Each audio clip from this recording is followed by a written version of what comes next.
Hello, good evening. Sorry for the short notice that we have to go online because all you understand is the development of the pandemic, and I think we need to take serious caution. So before I start, can somebody confirm with me whether you can listen to what I'm saying and also see my share screen? Okay, thank you very much.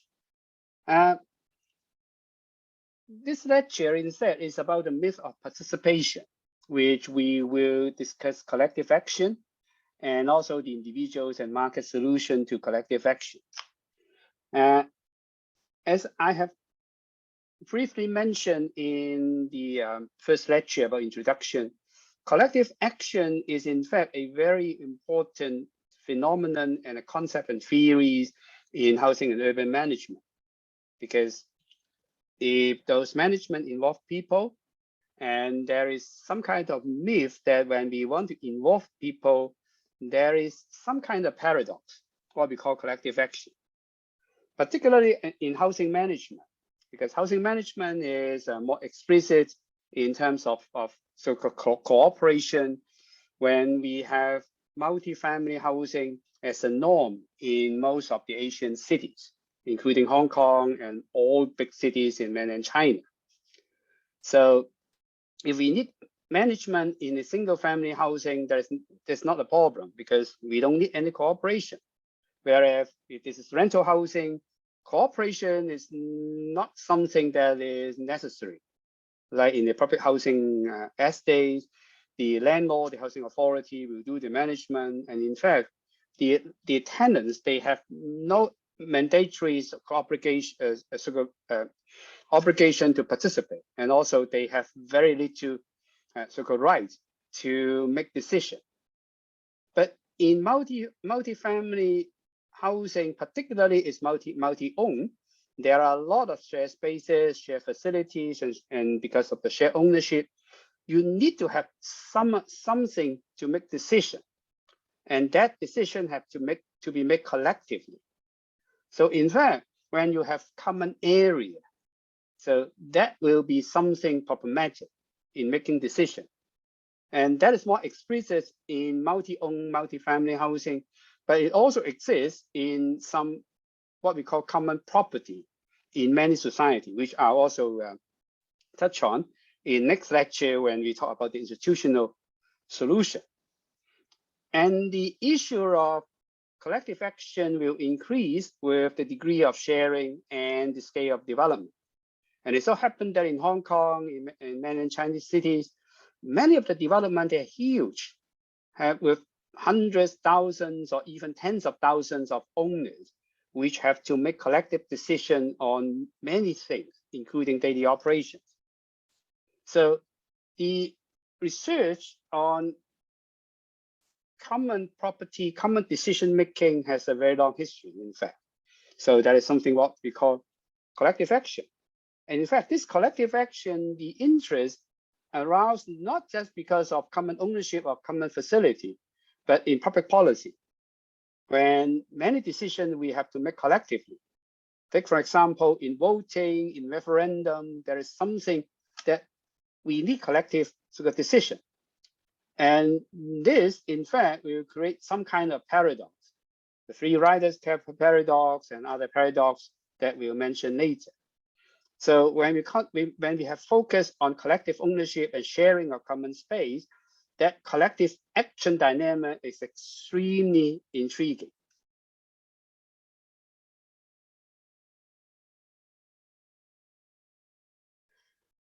Before I go to the details, let me show you a video which is quite old, but that tragedy is still in the mind of so many Hong Kong people.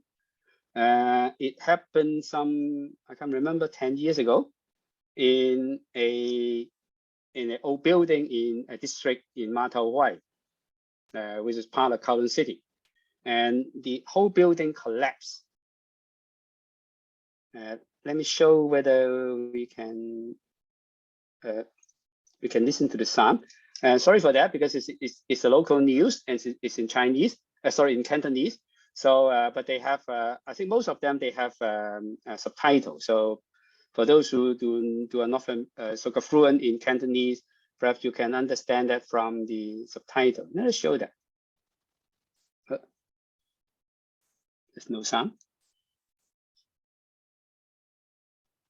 Sorry, it doesn't matter. We simply relied on the videos and all the subtitles. So the 5-story building just collapsed in minutes, and it kills several residents. And because of it's a very big tragedy, so it attracts a lot of social media attention and also live broadcast from television. It was one of the worst in Hong Kong history. Hope that it will not happen again. But this building, in fact, is not multi-owned. It's owned by a single owner and rented out. So after that, there was an inquiry and trying to find out the cause of that collapse. So it seems that there are two things. One is the management is not that good. So the structure is a little bit wobbly, but the precipitating factor is some of the workers of renovation, the ground floor, they mistakenly and accidentally cut down one of the pillar that support the ground floor, and it triggered the building to collapse. But perhaps that is an incident of the last straw, because even if you cut off one column, the other column should be able to support the building. But there is, because of the lack of maintenance, so the structure has been very weak. So that is something that's quite tragic.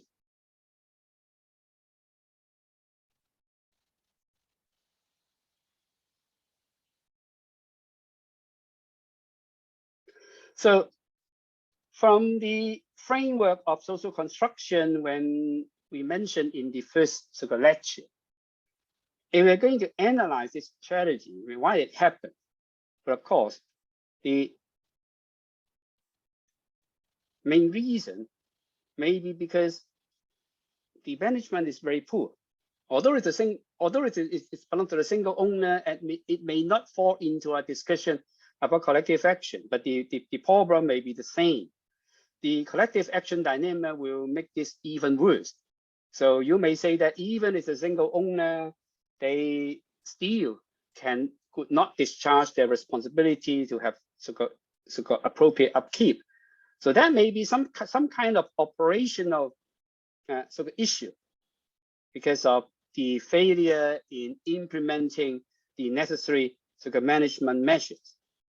But for many buildings, that is a common issue. And it pinned down to the lack of owners' cooperation. So there is no one to make decision, no one to take responsibility for that. So there's an organizational issue in this respect. But if you go deeper, why there is no owners organization? Because there is not required by law to form an owners corporation. So it escalated to an institutional issue. So the appropriate or the necessary institution has not been set up. As I mentioned in the first lecture and also in the second lecture as well, the formation of owners corporation or owners organization in this multi-owned system of condominium is mandatory in many jurisdictions which have such a system. So in fact, lacking those so-called terms in the legislation, you will well expect in many cases no such organization will be formed. And if you trace down further, in Hong Kong is also being triggered by another issue of the objection from the property developer, which I mentioned in last lecture about the legislation before 1993 enabling the property developer to oppose the formation of owners corporation. And also in recent legislation after 1993, although the power of the property developer to oppose that have been taken away, but it will take an overwhelming majority of owners to agree to change what we call the DMC manager. And in fact, that will be disincentive for the owners to form their owners corporation, because even if they form their own organization, there's nothing they can do unless they can collect over 50% share to agree to change the DMC manager. So that may be something also institutional, because we give so much power to the property developer. But underlying that is the problem of collective action, which we'll call it the dilemma of collective action. Free rider is one expression of that. But we also witness a lot of successful cases in which there should be some collective action problem, but eventually we have solution to overcome that. So there must be some solution to overcome that. So in this lecture, we'll also introduce different type of solution into 4 categories. We have particular interest in this lecture on individuals and market solution, a concept what we call club good we will discuss. Although I'm not confident that we are able to finish all the discussion in this 2 hours lecture. If we cannot, perhaps I will sort of delay some of the discussion in next lecture. But first, we will discuss collective action dynamics. So in fact, collective action dynamics have been well sort of conceptualized in some kind of story in our old Chinese saying. We say that when we have one monk, he take care of himself to fetch water. And when you have 2 monks, you have to cooperate to fetch the water. But when you have 3 monks, and perhaps nobody wants to take the responsibility because it's so difficult to arrange fetching the water by 3 people in a simple way.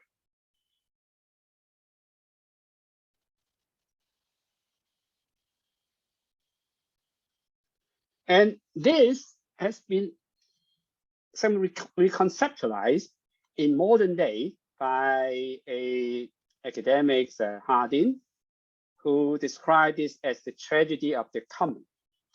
Common are some common property, common resources, but he will describe that when everybody is able to access to the commons, but if they do not have to bear the cost of maintenance, and then it will only lead to the exploitation of the commons and lead to its depletion. So there's what is famous saying that freedoms in the commons brings ruin to all. So when something is free, when there is not a mechanism to instill cooperation, and those common property, common resources will one day be depleted and gone.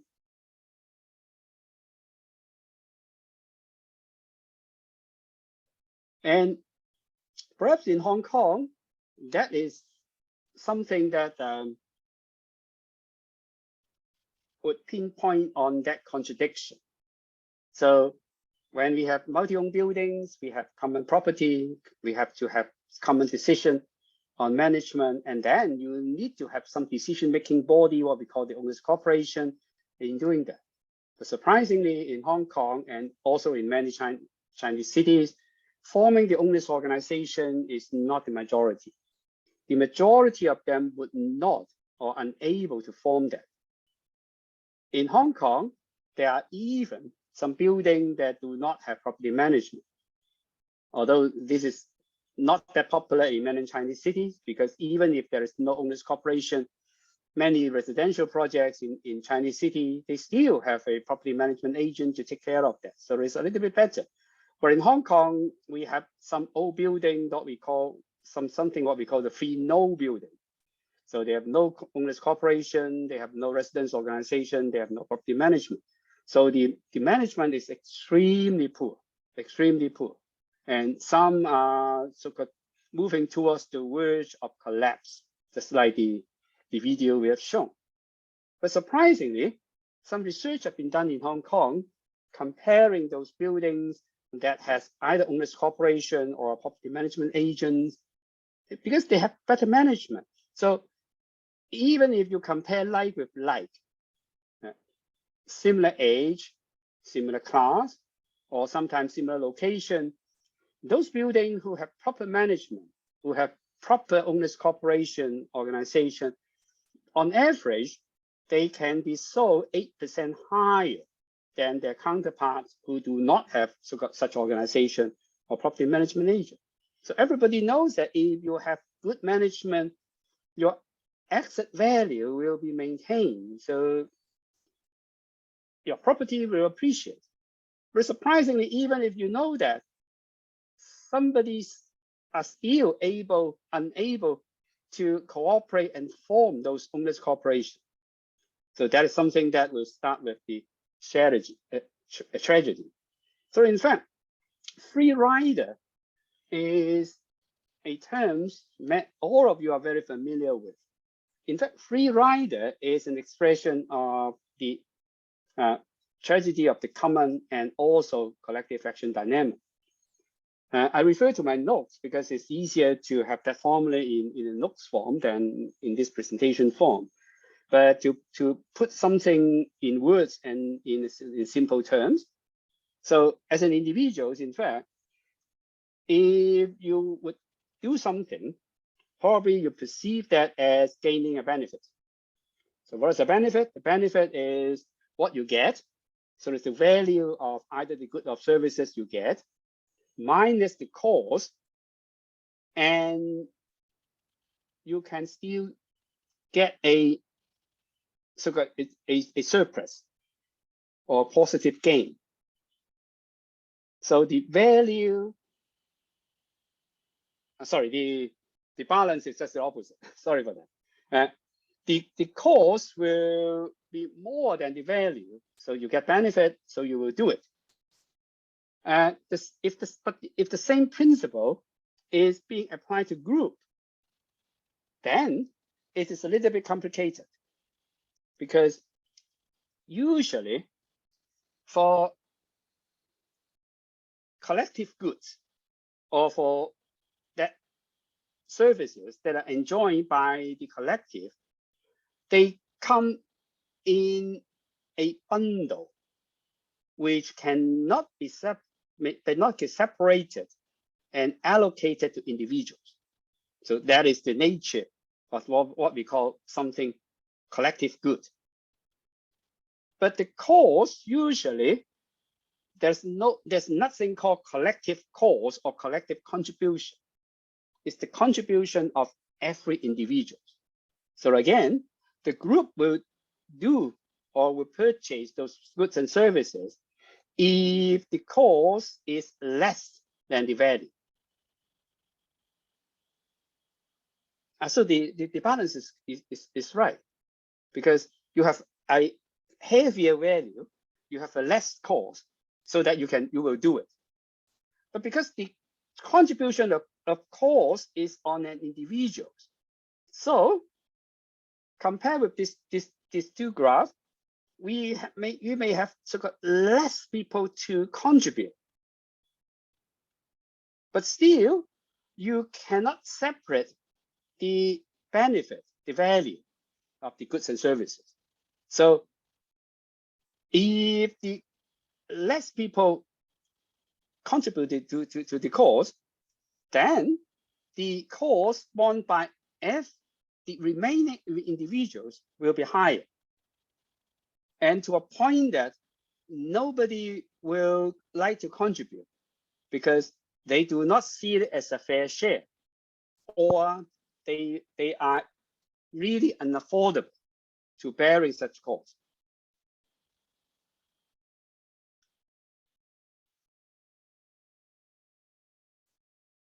Let me use a example which are more familiar to you.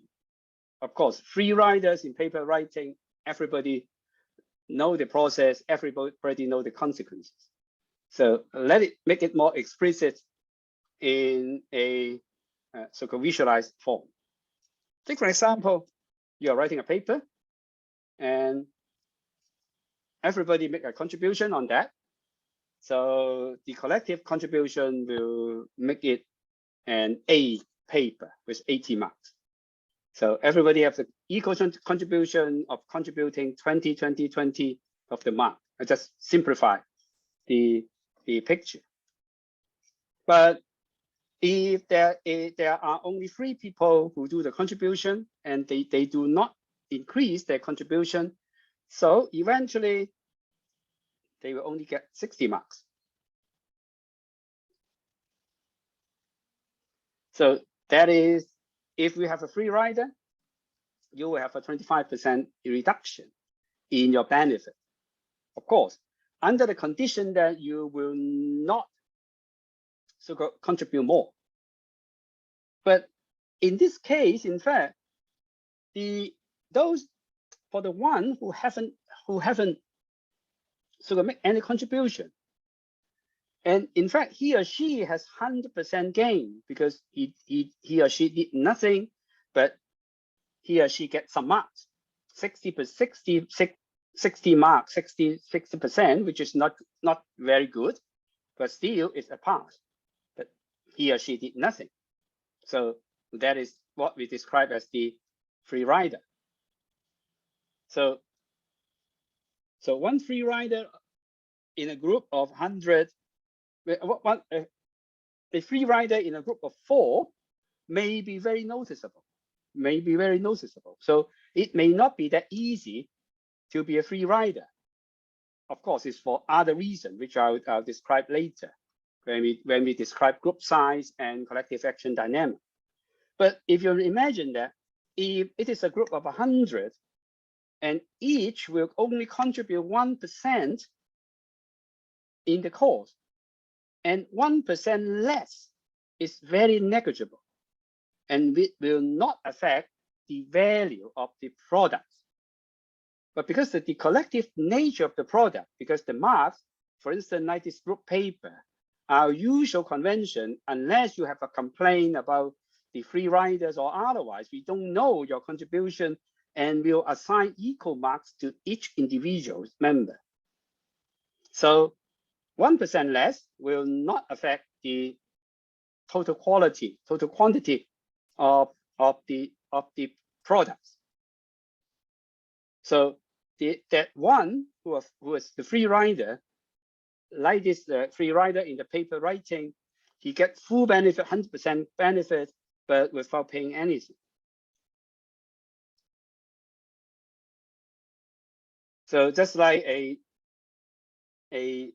paper, 4 of you get an A+, but if the worst case, that's the extreme scenario, only one people work on that paper and the paper get a B.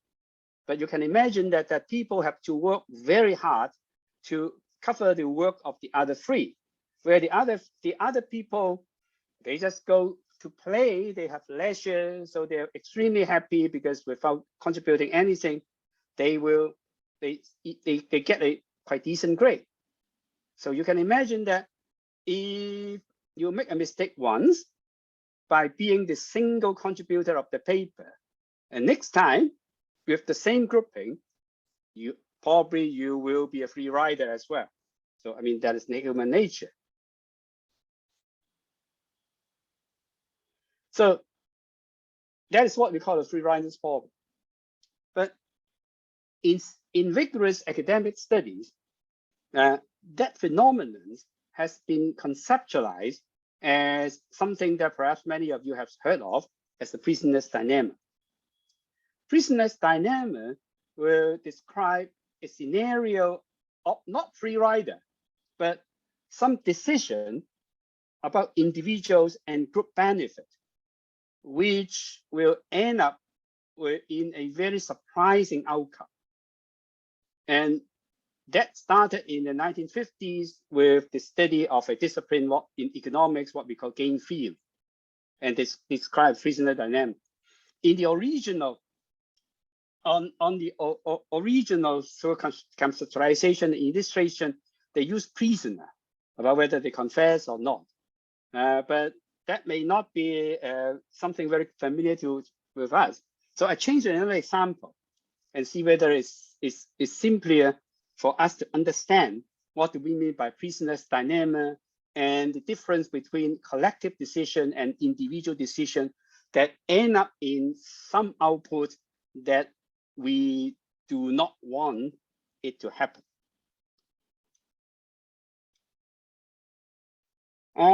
Some years ago, there was a case that we have a liver live cross transplant.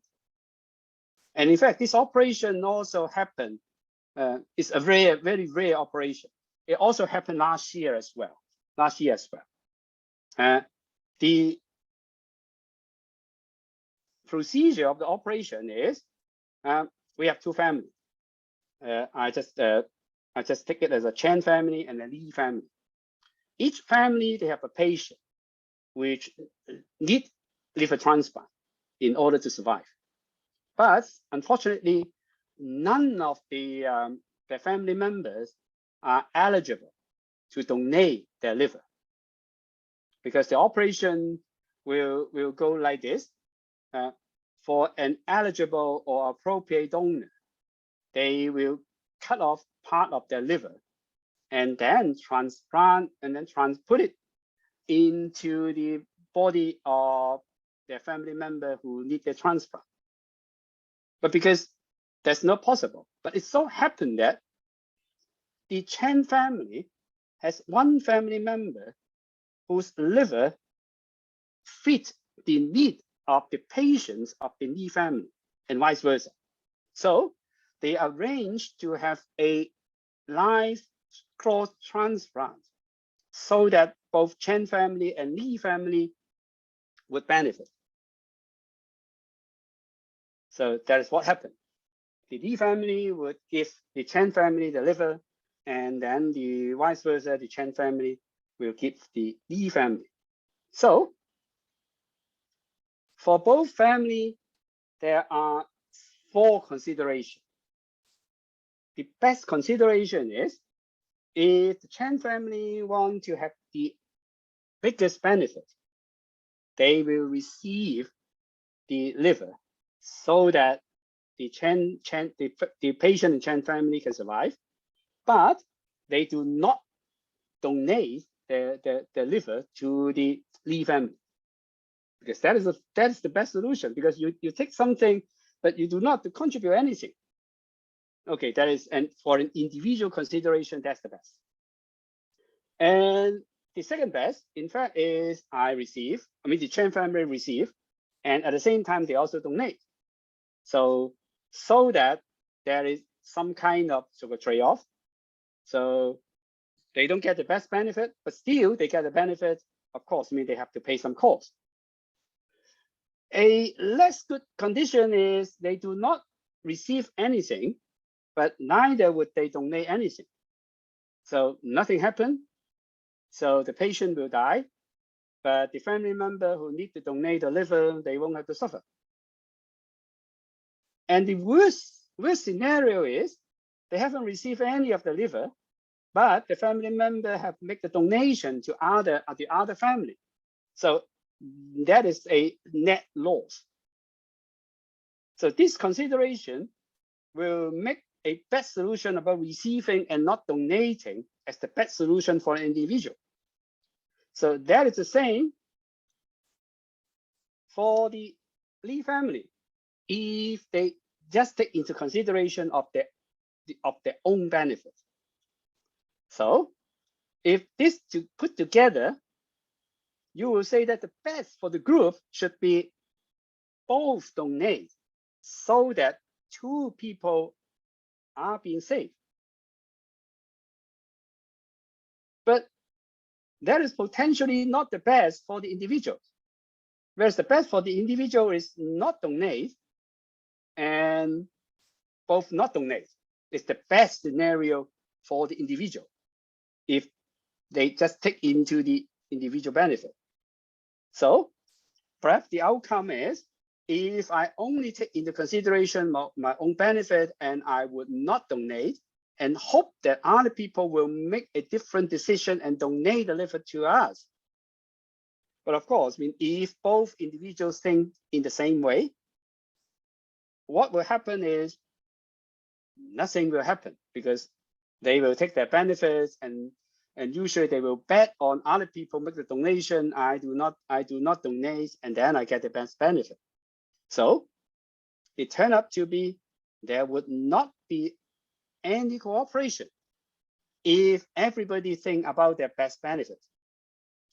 So that is a very simple explanation and logic of the business dynamic and the collective action dynamic. So in any kind of collective action, if people just consider their own benefit, but not the group benefit, usually the outcome will not be beneficial to the group, and will usually that nothing will happen, no cooperation. So if in real life, we witness a lot of cooperation, and in fact, cooperation does exist very extensively in human society. So of course, it requires some explanation on why those simple logic about selfish people who only consider their own benefit will eventually not opt for the best solution for the individual. So in fact, the search for a conceptualization about solution to collective action dynamic started also in the 50s. Of course, the game theory is one trigger point. And in fact, in political science, when we talk about some political institution about cooperation, and that is also something that interests political scientists on seeking for the solution, particularly for sociologists, when they see a lot of even the very primitive tribes, they have cooperation. So people are not just considering their own self-benefit. So that may be something about human nature, about human society, and that will offer some solution to the collective action dynamic. And that may also be of interest and also of significance to our understanding about that collective action dynamic in housing and urban management. So today I'm describing 4 types of solution on that, although there can be other types as well. The first type is perhaps the earliest, is what we call the coercive solution. So you can imagine that if I'm a powerful individuals, I want a group solution to emerge, which may not be the best for an individual as the best solution. I'll use force to coerce you to comply with my order. So in fact, it happened a lot in the animal world and also in early human civilization. And of course, even now in authoritarian states, I mean, the state will say that there is some kind of so-called national or high level so-called benefit. So individual have to sacrifice. But if the individual don't want to sacrifice, I'll use force to comply you to sacrifice on that. So a coercive solution is what the earliest solution to that. But this solution may not be an option because that may not be the trend in modern society. But of course, we use it every day. The law itself is the ultimate instrument for coercive solution. But usually we'll take the law as the last resort in democratic societies. But that remains a possible solution. And the other is the solution we will describe today is about individual solution that based on motivation. People willing to sacrifice for the collective benefit. So of course, under this category, there can be many, many types of this solution. Today, we'll briefly mention two. One is, we call it selective incentive, and the other is what we call a critical mass solution for collective action. The third one, we will not go into details. That is an individual solution that based on rational expectation. So that is something about norms, about normative things. And the one is also the fall into the third field of gain theory. It's about assurance gains. And the other is what we call shared norms and belief. The fourth solution is the solution that based on decision-making mechanism, which we will say that as some kind of institutional solution. So today, if time allows, we will discuss the market solution. It's something what we call club goods. And next lecture, we will go on to have the institutional solution. And we'll take an example of what we call the common pool resources.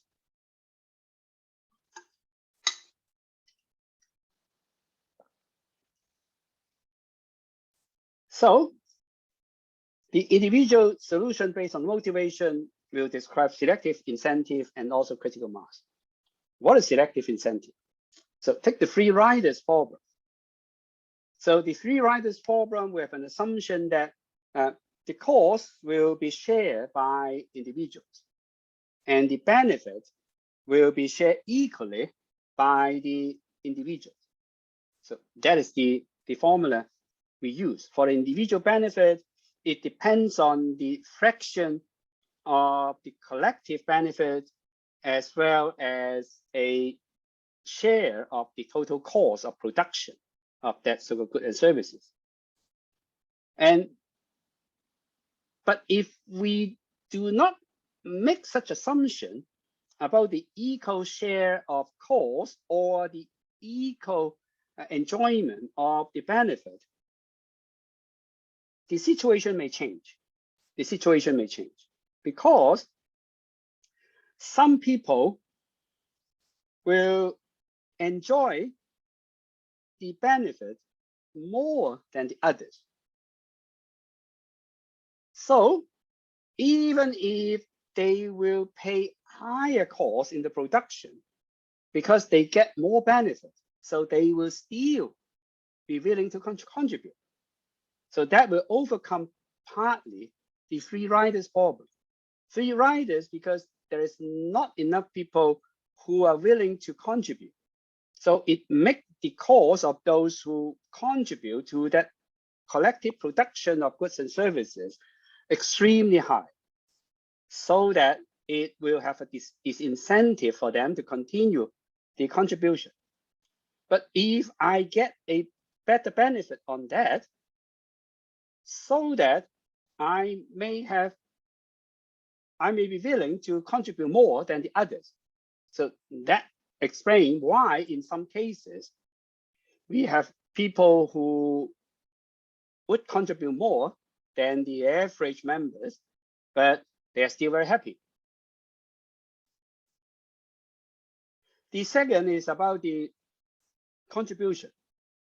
Although we perceive that the contribution should be equal for the individuals, but what we mean equal may not be the same perception among the individuals. Take for example, if everybody have to contribute $1 towards the collective goods, so for people who are rich, they only earn $1 per day, and that $1 is their one wage, a wage of 1 day. So it's extremely high to them. But for a rich people, they earn $100 per day. That $1 is just negligible. So even he or she is being asked to contribute $10, that is still negligible. So that he or she may be willing to contribute more because for them, the cost of contribution is extremely low. So that is the incentive. So either the incentive to contribute because of more benefit, or the incentive to contribute because of less cost. So the form of incentive can be some kind of coercion, which is what we call a negative incentive. So free rider problem will go away if everybody have to contribute because of coercion.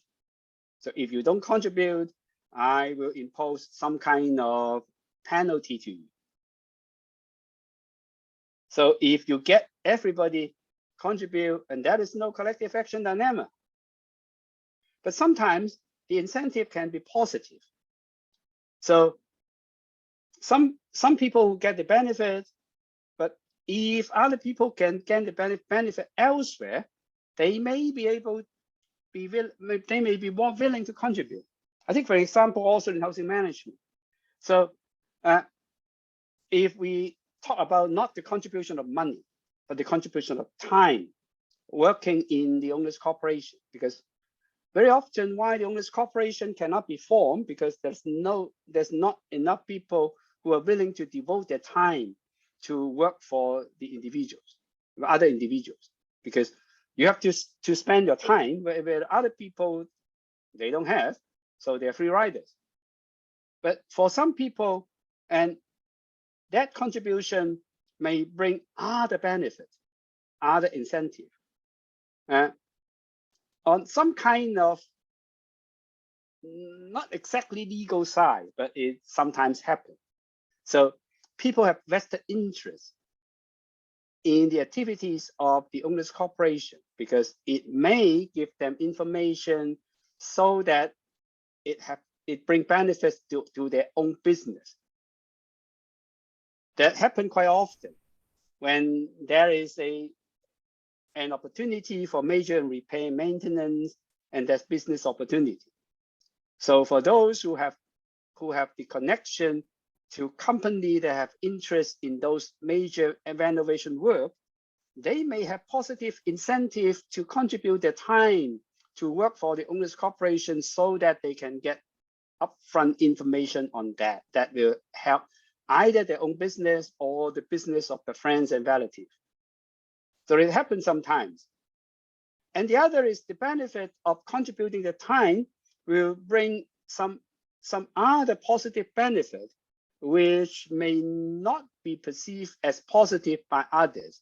Take, for example, power and status. So it also happened very often in the past that if I want to run for public services, take, for example, I want to run for a district councillor, so I need to make myself known among the residents, that's my voters.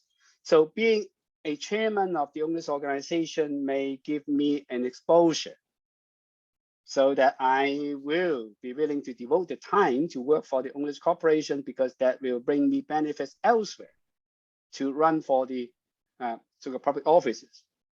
Or I treasure the status as a leader of the owners organization, whereas others may not perceive the status as high as myself, so that if I am the leaders of the owners organization, I enjoy the additional benefits of being a leader.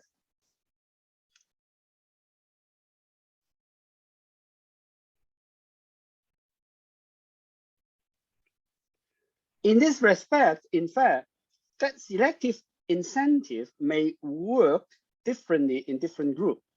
And that sometimes will also apply to the collective dynamic in general. Take, for example, for small groups, because of the share of the benefit is quite high. Because if I only have two people in that group, so the benefit will only be shared by two of us. And any free riders, in fact, can easily be spotted. And because of that so-called collective benefits on that, so it's easy for a smaller group to maintain that. And that also would apply to intermediate size group. So when the group, each people know each other, it's easier, in fact, for the group to exert social pressure, to pressurize people who want to be free rider, not to do so. And that will also be possible in an intermediate group to run by coercion, because of the relatively low cost of implementing the coercion, and also because of I just mentioned about the social network, so that is easier.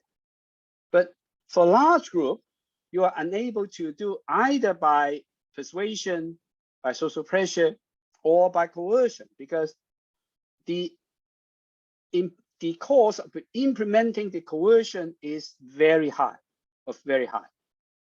because you have so many people you need to sort of survey. And also, it's not possible to use social pressure, because if the group is too large, nobody will know everybody. And so that there's no way you can exert the social pressure. And so the level of social interaction in large group are relatively low. So the power of the social pressure will disappear. But of course, this selective incentive sort of theories have some limitation, because those incentives, in fact, they are usually what we call material. So it will mostly apply to economic activities, which you can calculate that incentive. But of course, those power, the status may not be one of them. But usually it is not that easy to sort of quantify those sort of additional positive incentive in doing that. And also, if you take into account other motives or people acting irrationally, you're not quite sure whether you think that these are positive or negative incentives are really rational, because that can only be inferred. Take, for example, power and status. They can only be inferred. So people may just be silly, they just be irrational to do something that, in fact, it brings no cost to them. So that is something that it's difficult to assess. So in theories it exists, but in real practice, you are extremely difficult to identify so those benefits and those costs.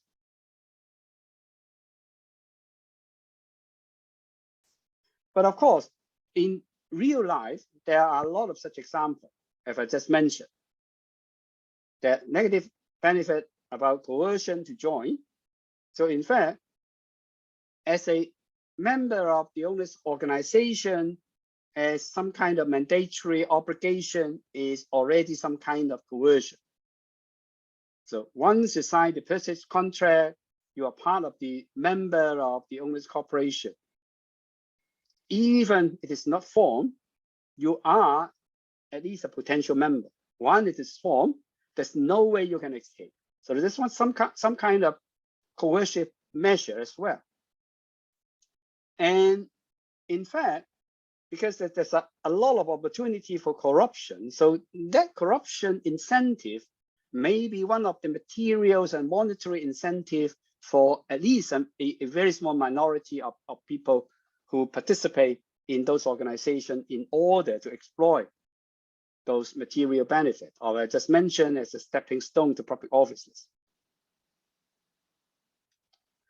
The second example or the second theory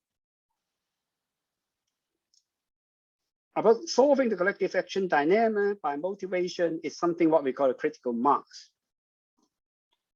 Because there's one theory, although it would not apply in general, but there may be some specific occasion that, in fact, free rider may not be a torrent issue to collective action.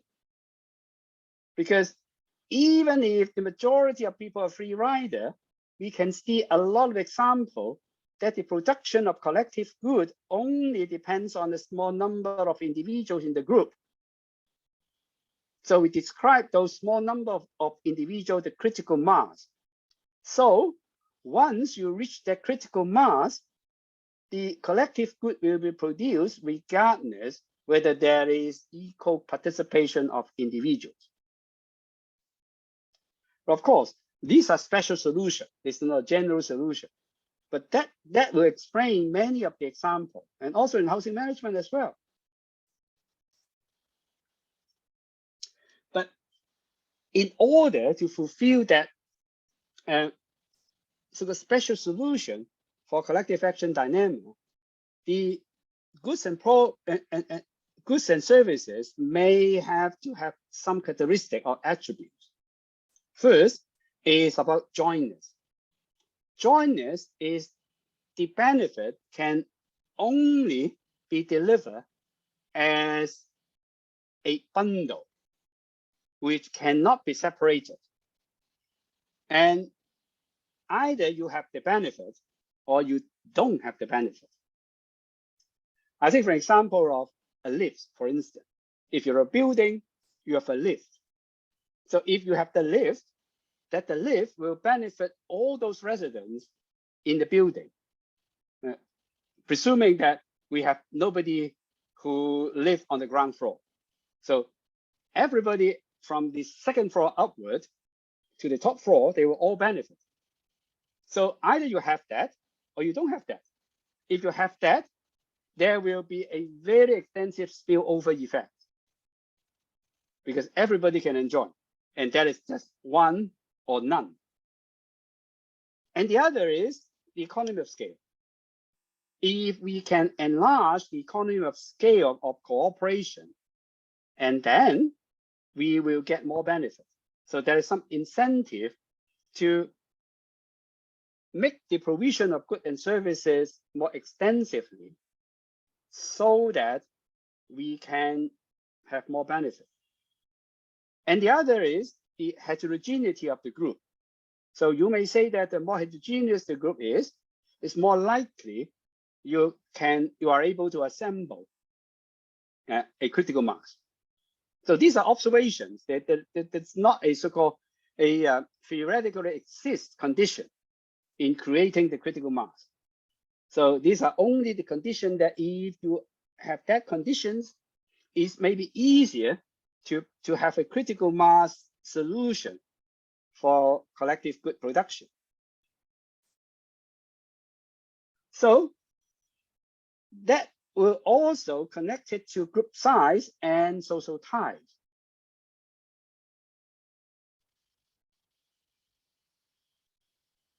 Because if we imagine in a discussion of the selective incentive and the general problem of those collective action dynamic in big group, because they describe that in a bigger group is less easy to implement coercion and also very difficult to use social pressure to force people to cooperate.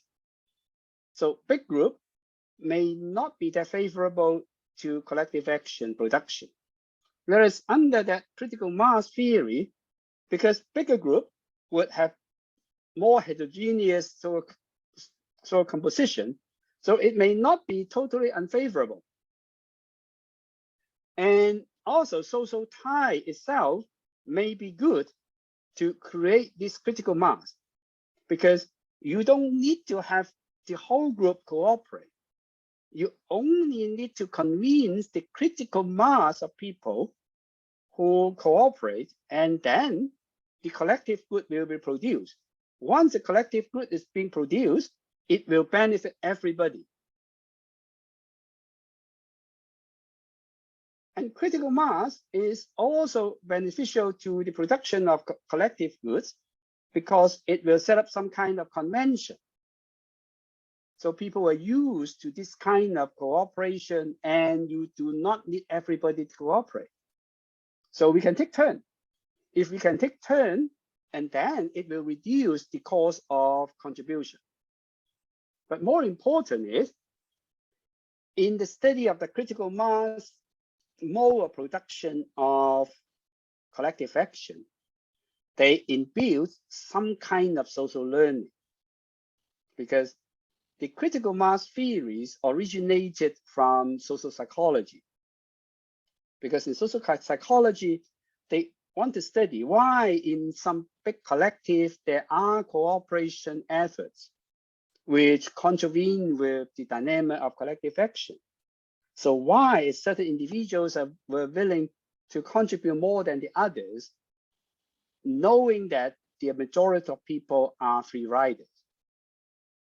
So that can be a form of social learning, because when they first emerged and it proved to be effective, and it proved to be not that burdensome, and then with the social learning, it can transmit that knowledge to other people in the group, and that will form some kind of convention. So everybody take turns, everybody have some contribution, but we do not require the equal contribution of everybody. So if we have that combination of contribution, we have that combination of attribute of individuals who just do their own share, do what they are best at, and that requires some kind of social learning in forming that collective and the operation. So these are some complicated theories involved in that. So if you have the interest, you can go deeper into that. But of course, both the selective incentive and the critical mass may not be a stand-alone theory, because they cannot explain the first push.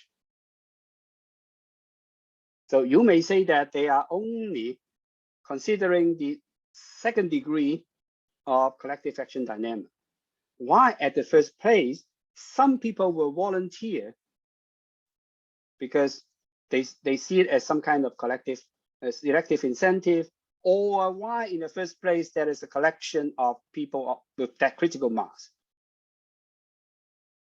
And most of course, there are some evidence in that. So collective action dynamic, in solving the collective action dilemma by selective incentive or by critical mass. But as I just mentioned, most of the research on critical mass is on the laboratory base, because it's on social psychology. And there's not too many sort of real life examples on that, although there are, but we can only refer it indirectly. If taking housing management as an example, we can also see that most the owners' corporation, they are formed in bigger middle class sort of residential development, but not smaller working class residents.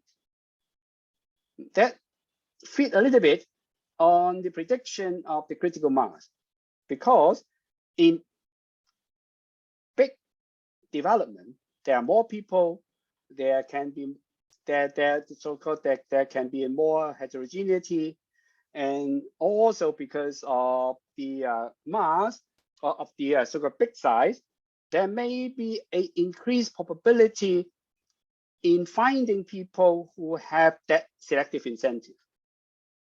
Whereas in working class, smaller residents, they are more homogeneous, and because of the size, it may not be that easy to form a critical mass, even if the probability of finding people who are willing to contribute are the same. In larger group, in bigger group, with the same probability, you have more people who may have the intention, and that will form a critical mass in terms of the absolute number. Whereas in smaller community, it may not be that so-called possible.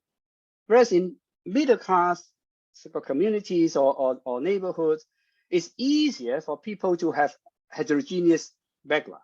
Whereas in working class neighborhood, most of their occupation or their knowledge are quite homogeneous. So if you have a combination of people who are from very different backgrounds, it's easier to form that critical mass. And also when the residential development is have more facilities, or they are more sensitive to price change, and that will also be easier to form the owners organization.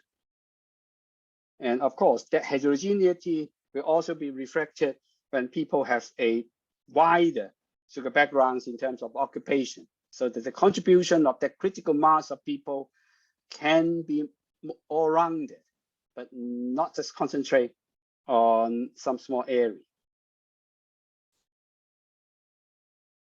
Okay, perhaps before we continue, let's take a break of about 5 minutes.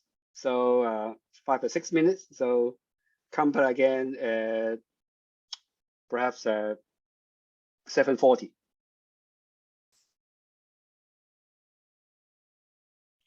So if you have any question, you can write it down on the chat box so that I can address it after the break. So see you after the break.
Okay, let's continue.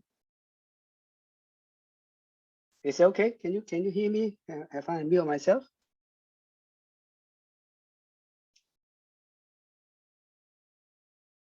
Okay, let's continue.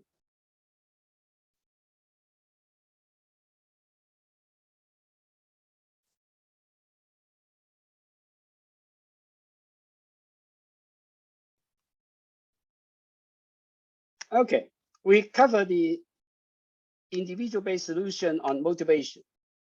And there's another set of solution, what we call individual solution that based on rational expectations.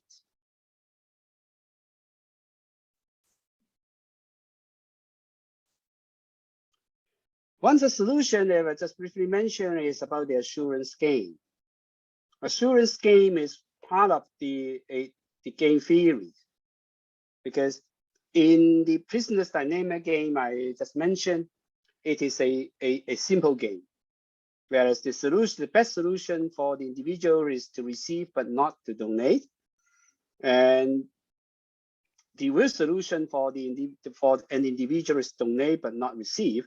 So taking into this, so the outcome of the group decision will probably be both not donate, but no one will receive the benefit. But what we call this a simple game, because it assumes that the game is just one-off. And also there's no exchange of information. But this is, of course, I mean, this kind of game exists in real world, but very often in real world, the games are not like this. Because most of the games, I mean, the interaction, the exchange, they are not one-off, but repeated. So in the literature, we call it the iterative gain. And in the process, in fact, the information exchange is being allowed. So for a rational individuals, they will learn from those one-off games. If it's repeated, perhaps you will not be the idiot again. So just like doing your group paper, if you discover somebody repeatedly being a free rider, so the outcome will be nobody will be willing to team up with that individuals in any of the so-called teamwork. So that selfish player will eventually are being excluded. So that is something that we call it assurance game. So you get the assurance that people will contribute so that I include you in this collective action. So like the group John paper. Or if you play Mahjong, and there is also some kind of very special sort of combination, because if you play, usually if you also involve some money in terms of a small gambling, you don't want to lose all the time, but of course you want to win all the time. So it's just like the prisoner's dilemma. So for my best benefit is I win all the time, so it's in my benefit. So I do not want to lose. So it's my disincentive, in fact, to involve with people who play better than myself. So usually you will observe in some kind of repeated game of Mahjong, people just have the combination that winning and losing is just a tie. So you will not mix with people with extremely good technique. You will play either with friends, whereas you don't mind to lose to them, or you only will play with people more or less the same level as you, so that there's equal probability that you lose or you win, unless you are a professional gambler. So that is what we call assurance game. So what is important about the assurance game in collective action dilemma is because of the exchange of information and because of the game being iterated, So you do not need to involve any change in the objective circumstances. You only have to change the subjective interpretation of the player in the game. So when there is iteration, when there is exchange of information, and if learning is being involved, that learning will be very important to start those assurance. So you have the information, you have the objective, and then at the end, it will settle with a combination of player or people who will neither gain or lose. And then you will realize that you cooperate, you contribute, you bring the best benefit to everybody, although it may not be the best solution to an individual. So I've just said that there's a lot of such example in doing project work on joint paper. But of course, only given that you have the information that people are free riders, so you avoid teaming with them.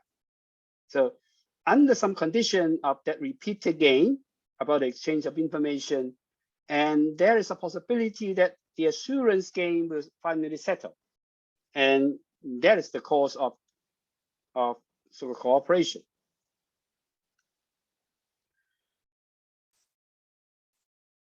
The other kind of emergence of collective action is the motivation not by material benefit, but by some kind of either rational or irrational consideration.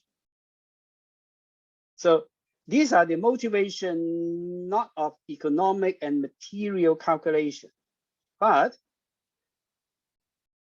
a reflection of value. So that can also be divided into two branches. One is those considerations are rational. Rational is they have some kind of principles and they know they have enough information. And with that principle and information, they arrive in some kind of action. Some actions are selfish because they want to have some kind of outcome they want to predict, which are benefit to them. And they know that the consequences of not contributing. So these are rational, but they're only on selfish consideration. Take for an example, if they are being motivated by that value of so-called liver donation, and they are rational, they are knowledgeable enough, they want to produce some kind of outcome that they want to benefit. Of course, if they want to benefit, they also have to contribute because they know that. So later on, you know that because you know that business dynamic game, what had happened.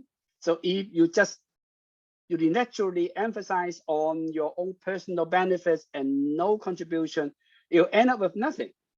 So there is a rational consideration focused on the outcome, which is extremely selfish. I don't care about the others. I only care about my benefit. But I know that if I don't contribute, I won't get that benefit. So that they will contribute and they get the benefit. But of course, under the condition that the other people will think likewise.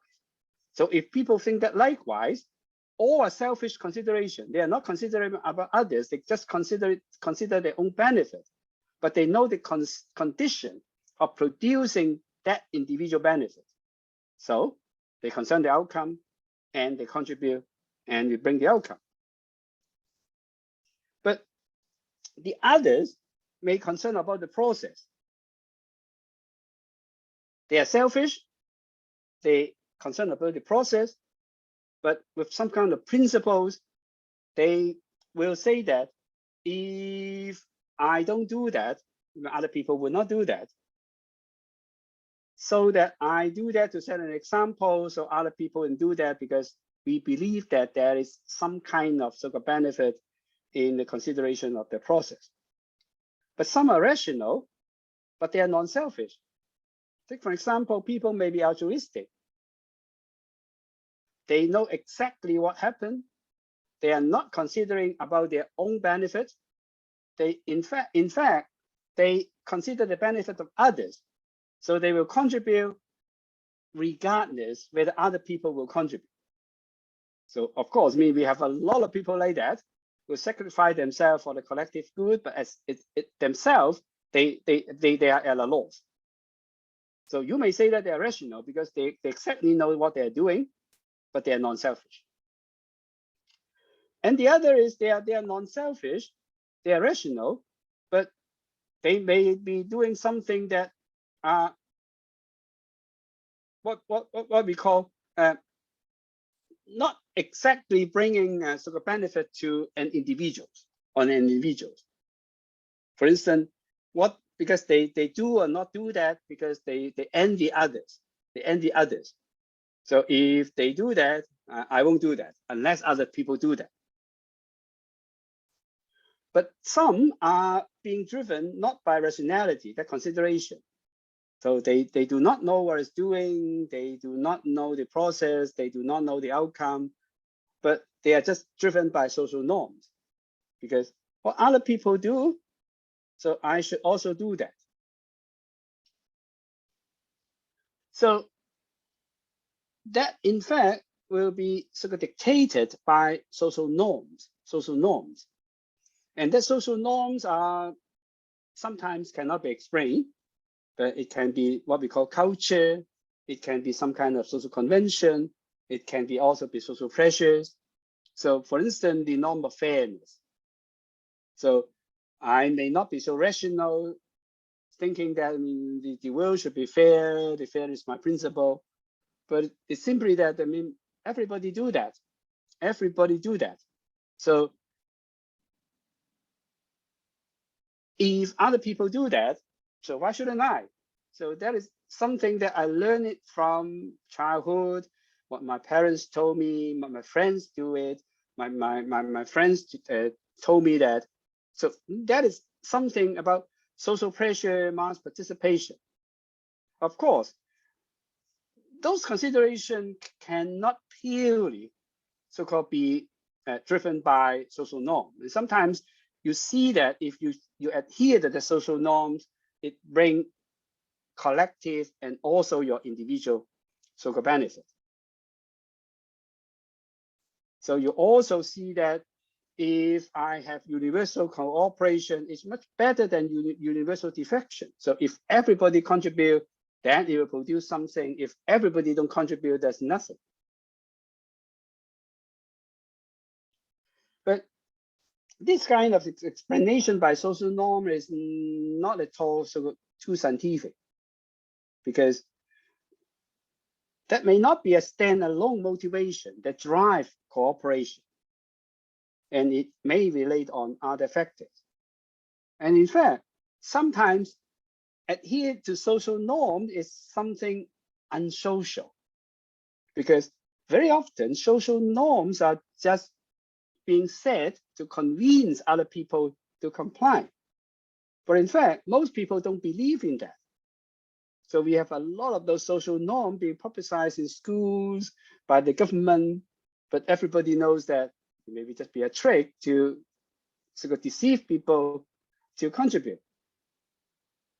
So you also need some kind of special character of the leader to induce the social norms, or to preach it, or to convince people, or to induce this kind of rationality.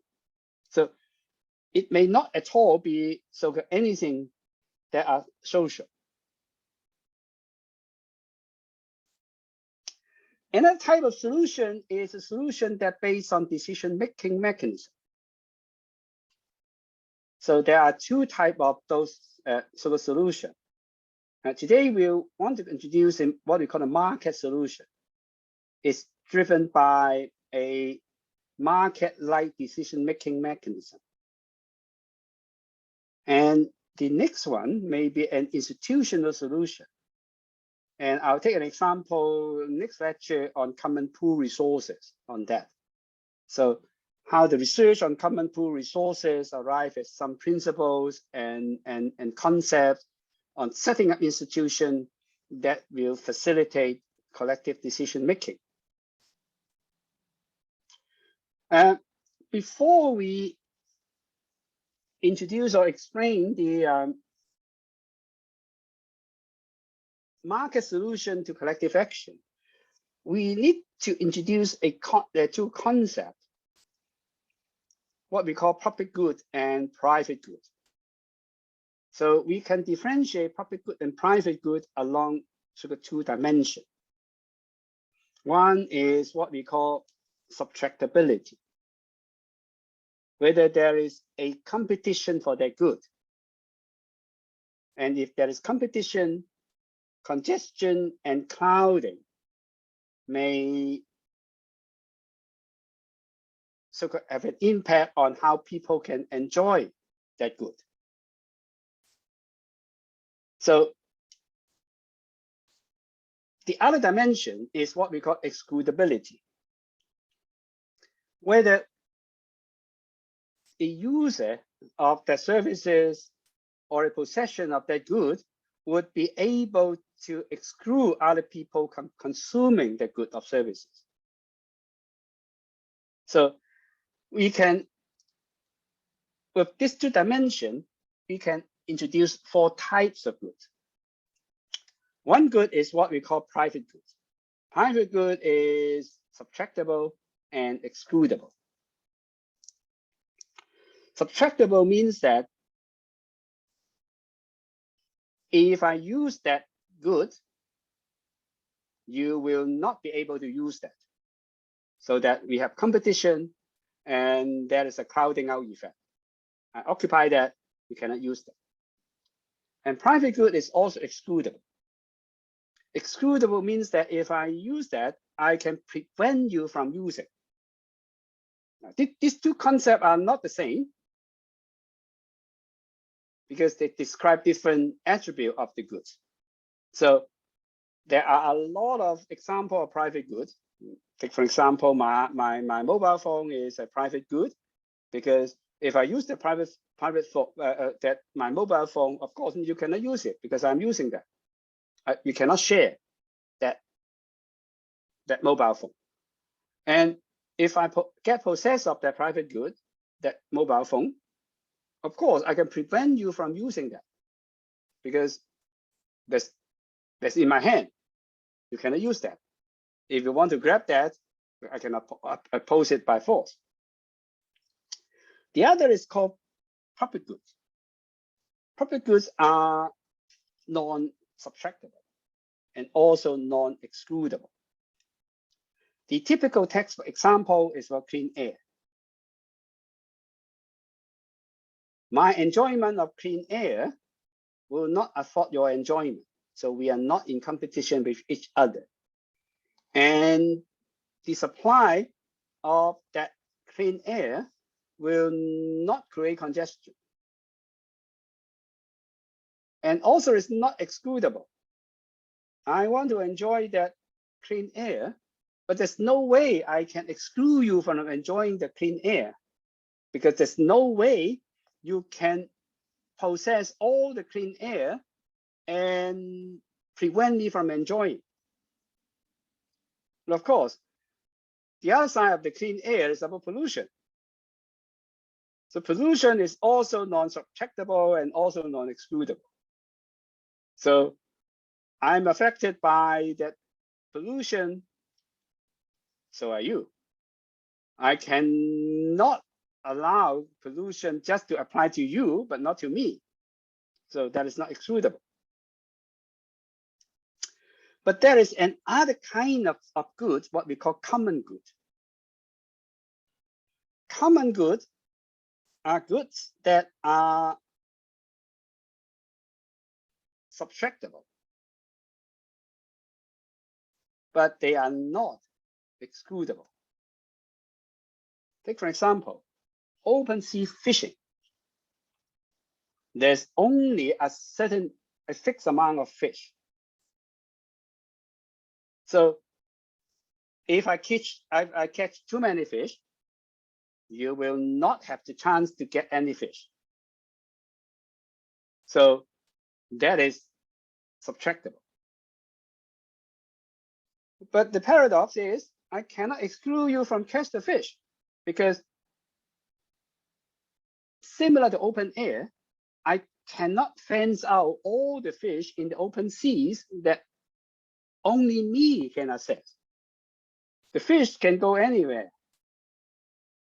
And also, even if it's possible, the cost of enclosing all the fish in the world is very high.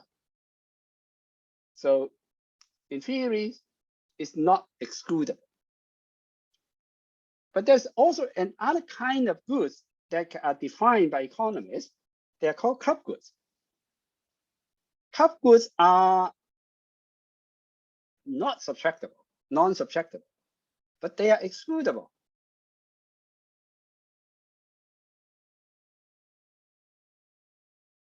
And the example is club, golf club, for instance. Of course, to a certain limit, because if the club is big enough and the number of users is not that big, so I can use one corner of the golf course, and I would not prevent you from using the other corner. But it is excludable because I can fence off the golf club and I can allow some people to enter, but prevent others from entering. So there is also a lot of those examples in housing and property management. I think of a lift as an example. Unless everybody use the lift at the same time, or otherwise, we will seldom sort of see the lift being very congested, because people may just use the lift at different time, and you do not use the lift all the time.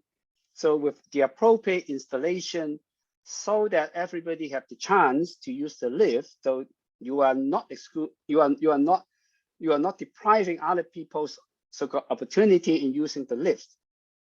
But I can exclude you from the lift if I set some kind of control mechanism at the front door.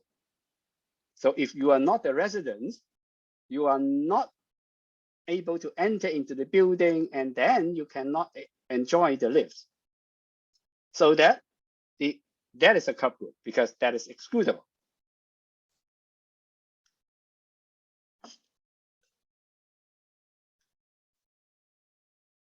Usually, the problem with public goods, because if non-subtractable is non-excludable, so that is extremely difficult to control the demand and nearly impossible to collect the fee, so that there's no incentive to produce. But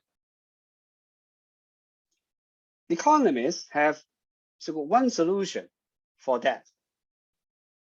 The solution is what they call to vote with the feet.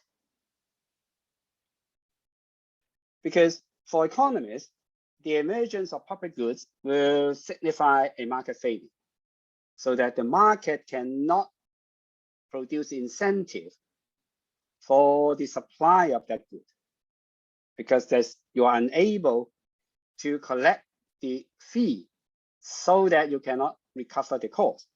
So what they call public goods, because it will only be possible to produce by the government, who levy the fee from somewhere else, for instance, from tax.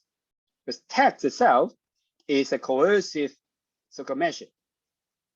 So you don't want to pay tax, but you have no way you can evict tax. So with the tax, I can provide the public goods. So under some circumstances, if there is a differential rate of local tax, which correspond to the level of provision of public services, so people can vote with their feet either if they want to enjoy some high level of public services, of course, you have to pay high local tax. You can move there. But the people who have no intention to have a high level of public goods, they will move to areas that would levy low local tax so that there's not enough funding to provide the public goods. So the local government will also adjust in this way. So if they want to attract people who don't want to pay high tax, but do not care about the provision of public goods, so they will attract those people. So that's just like a pseudo market mechanism in doing that, so that they will conceptualize this as a solution to the provision of public goods. But of course, in reality, there is not easy to implement, because of sometimes you really don't have the choice. And very often that the cost of moving is so high that it may outweigh the benefit from moving to an area of low local tax, because you have no way to control that the level of local tax will keep at a low level, because you only have one vote. So that is not easy to implement, because you are not quite certain that next year or the year after they will raise the tax, because there is a high demand for public service. So in reality, that is not easy to implement. Whereas cup good is easy to provide that market solution. Cup goods, in fact, is close to public good, only with the difference that they can be excludable. So the free riders can be eliminated if there is some device for excluding those free riders with a proper charging system. Of course, I mean, in the textbook, there are a lot of such examples. But in housing management, it would fit very well because of that provision of what we call local public good within a locality. The locality, if this is small, it's easier to set up a device for exclusion. Take, for example, to set up a gated community. So you have the gate. When you enter the gate, you need to present your credential. If you're eligible to enter, you have to pay for the fee. And the provision of services within the gated community, they are public goods, because it's not that it's impossible to, not impossible, but very, very difficult to exclude people who would not have paid. Whereas the enjoyment of that good will not create competition or congestion. I mean, I always take a simple example about using the lift or water supply. I mean, water supply is easy because you have meters, but it's not that so easy just to cut the supply of an individual household. Using the lift is also difficult, because unless you hire somebody as security guard in front of the lift and check everybody's record of paying, or otherwise, it is not that impossible. So employing a security guard to do this is extremely expensive. So it fit into the condition that public goods is provided within the locality, which is more or less a public good, but you are able to exclude those who have not paid for that. Of course, you do it not on an item by item basis, but on paying of the total fee of providing those collective public goods. If your development is a clubhouse, so you would not so-called you would not check people's paying record in order to allow them to go into the residential club. But of course, it is possible, but only if it's costly. It's costly to check the so-called payment record. The market solution for housing management, property management is something what we call a territorial collective good. Because that residential development or the condominium will provide you of the space that allow you to have easy instrument of exclusion. More important is, many of the public goods, in fact, you do not have to rely on fee payment in order to maintain. Because you can imagine that if I have a residence club, just like other clubs, I have to pay a monthly fee in order to enjoy that. So that is a collective action. So that's a public good.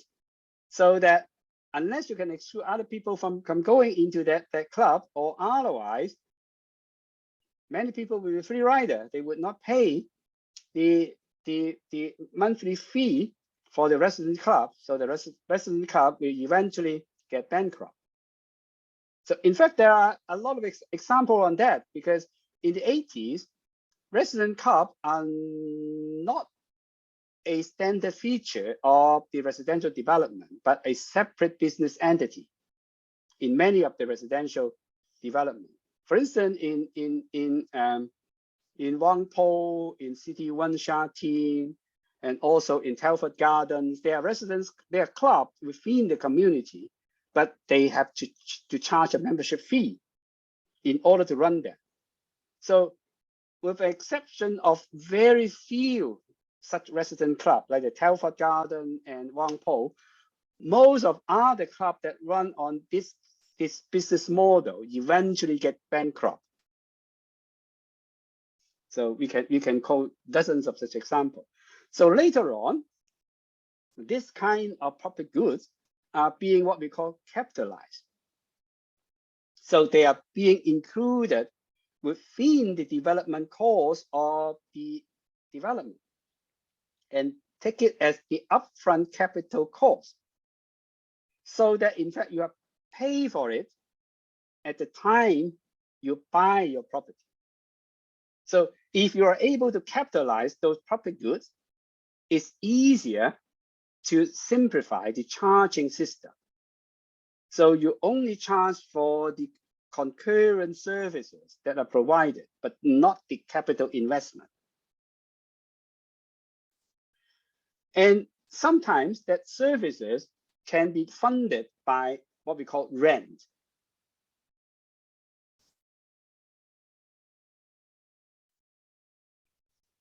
Because if you pay rent for your property, and this will also include the provision of debt services. Of course, in Hong Kong, it may not be that so popular, but later on, when we talk about the cooperative institution in the institutional solution for collective action, the cooperative is changing the provision of territorial collective good in the form of rent,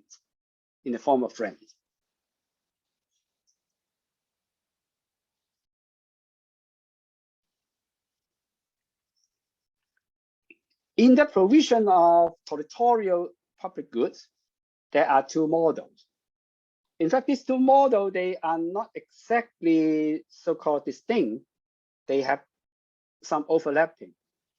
One is what we call a landlord rental model, which would rely on an entrepreneur to offer those club and services, and also to collect the charge. So in the UK, it's a leasehold system, which we will return in the next lecture.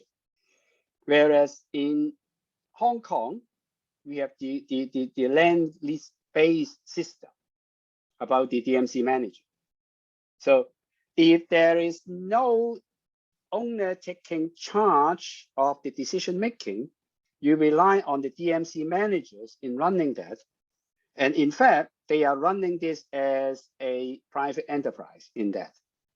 Although in Hong Kong, the system is a little bit mixed, but that is exactly what happened in many cities in mainland China.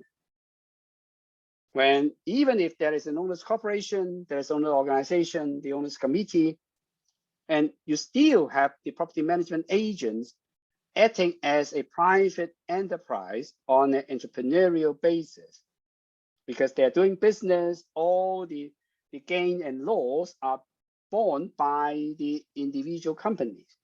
So they are running that, but they are providing the territorial local public good. The other is what we call association member model. So we run it as a firm with shareholders, but the shareholder is also the users. So our owners corporation is in some way and variety of that. Cooperative is a very, very organization or institution that fits such a model. We will have more elaboration in next lecture. So we'll return with this so-called association member model. But of course, there's some critique on the provision of club good as solution to public goods, because it all depends on the cause of exclusion. If this is easy or cheap to set up device to exclude those who do not pay, that club good solution is viable. And it's also to be able to what we call internalize externality. It may not fit to property management, but in pollution, it can be some kind of sort of consideration, because you may not be able to assess the true cause of producing the solution, the pollution, or the true sort of suffering in terms of costing of those pollution. Because remember that we already have some solution about carbon trading. Carbon trading, in fact, can be a variety of the public good solution to the public good, because the producer have to pay for the cost. So they are localized that pollution production, and they quantify that so that you have a cost to pay if you produce that pollutant. And if you are unable to contain that, you have to pay others to buy the quota. But only if you are able to internalize the externality. And the other is about whether you really have a choice. And that solution, in fact, can be a way of producing that public good locally, but it may not be a solution to collective action in ownership and decision making.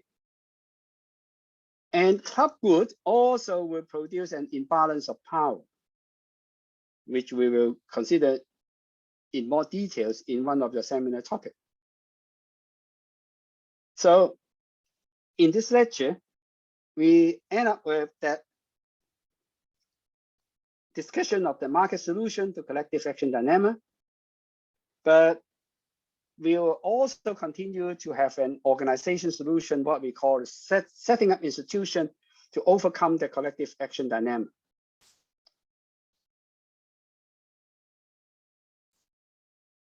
So I will continue with those discussions in next lecture. So we just have enough time to cover all the materials. So next lecture, I'll come back again at the club good to compare with the institutional solution. So I think time is up. For those who need to rush to the next section of the seminar meetings, please do it. For those who can stay and want to ask some question, you're welcome either to turn on your microphone to have some question, or you write down in the chat room.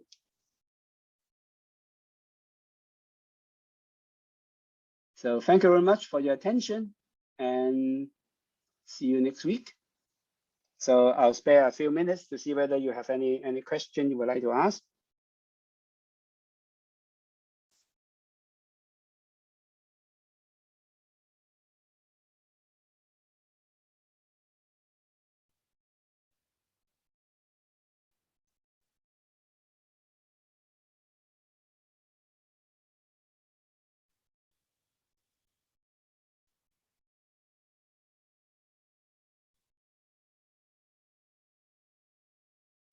Okay, if not, you can send me emails if you have questions. Otherwise, see you next week. Bye-bye.